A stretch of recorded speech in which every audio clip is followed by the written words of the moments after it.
सुबह का समय है। एक छोटा सा गांव है जिसमें खेत खलिहान और सुंदर प्राकृतिक दृश्य हैं।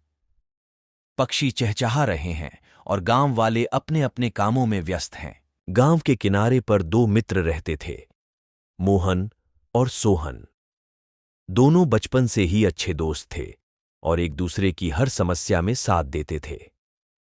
मोहन गरीब था लेकिन मेहनती था, जबकि सोहन थोड़ा अमीर था पर दिल का साफ था। मोहन अपने घर के बाहर बैठा हुआ है, चेहरे पर चिंता के भाव हैं।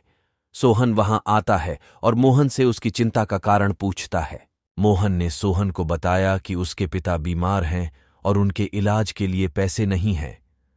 सोहन ने बिना किसी देरी के अपने पैसे मोहन को दे दिए। मोहन की आंखों में आंसू आ गए और उसने सोहन को धन्यवाद दिया। दोनों मित्र एक दिन जंगल की सैर पर जाते हैं। चारों तरफ हरे भरे पेड़ और शांत वातावरण है। अचानक एक भालू उन पर हमला करने आता है। मोहन ने सोहन से कहा, भालू आ रहा है, हमें कुछ करना चाहिए।